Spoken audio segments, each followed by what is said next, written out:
ام فرق جدای الروگاندنی نکن بس اینجی لا تقریب الصلاة نکن باشه ویل للمصلین. 123 همین سالیا دا روزنامه‌گری کردی دا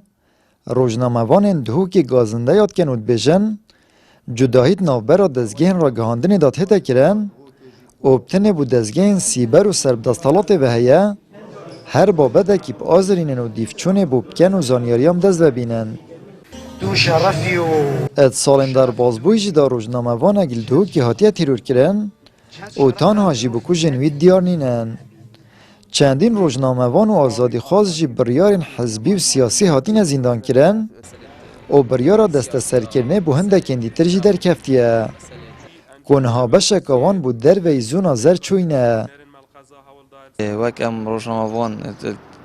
غیر حزب داینان کود نه حزب دستاوات این پارزگاه دو که ان بینین کو رگیری متی تکرن و گلک جراجی زانیاریا نه گینه بله بو و بو کانال دو زانیاری درست زانیاری دقیق ادگه نه پتر تاریک کارن گلیت خوش کتمه یعنی کار روزنامه‌وان پارزگاه دو که اصلا دار کیه همی بابت تو نشه بازرینی تو بازرینی جی مجال ندانه تا آنکو نه هلن تو کار خود روزنامه‌وانی درستایی بکی روزنامه‌وان آنجی جهه که بچین جاران رخنه بگیری آنجی که مکاسیاب در دیار کردن گیواشتنت مازن سر هنه مخابن یعنی او یاسا کو بو روزنامه‌وان های روزنامه‌گری ام بچین درست کار به نه تا کردن کو دانا زانیاریا بو روزنامه‌وانی هبیتن او جی ام بچین دوباره کنافد اگه وا ویا دیزاینیاردن اگه وا نه ویا جی د سات تفنو در دوره کبو بنه مخابنی جن بجین روزنامه‌وان جی مافیویت هتا خارن پیشلکاری هم بریتن انجام دام گلک نمونه هنر کد بگاو زندان دانه زانیتن مافیدی چنه اندامه که دسته یا کارگیری سندیکا روزنامه‌وان کردستان تای دهوکی جید بجید تانها یاساب دزوینان زانیاری الهرم کردستانه بهانه جدا جدا نکفتیه بوار جبه جکرنه لما جی آستانگین زورد کمنتری روزنامه‌وانی دا و اف کار بزحمترین پیشت هتن یاسین. و یاساین اوروپا و امریکا بجن بو فلان کسی یعنی بو نمونه دی بجن بو روزنامه‌وانی و کولری یعنی جی بو کسی آکنجی وی ولاتی یعنی کسی هاولاتی وی ولاتی بیتن ما فی هی وان زانیاری دست خوب بخیتن یاسا مداد بجتن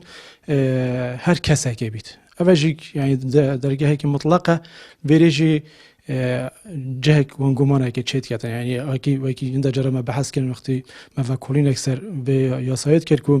مشرعه يا قوتي مدبيجن هر كسا كي بهتن چونكو هر نايت جيبه جيكن جاب ادخل بجم افياسا حتى في قف كنات جيبه جيكن بهانا ويري كوفيت نورين ماي بشتي ياساي اورين ماي وقع كردستان بين بالافكن حتى نكا اورين ماي نهاتنا بالافكن روزنامه‌گری دستالات چورل جهانه للهرم کردستان هیچ دستالات نینه. الپارزگاه دو که جی روزنامه‌وان هر دم جرگف و فشار دستالات که حزبیه و کار روزنامه‌وانی بشوه که برچاف هاتیه سنوردار کرن و دنگ آزاد هاتیه کب کرن. آمد ریفکانی کنال اسمانی پیام دهوک.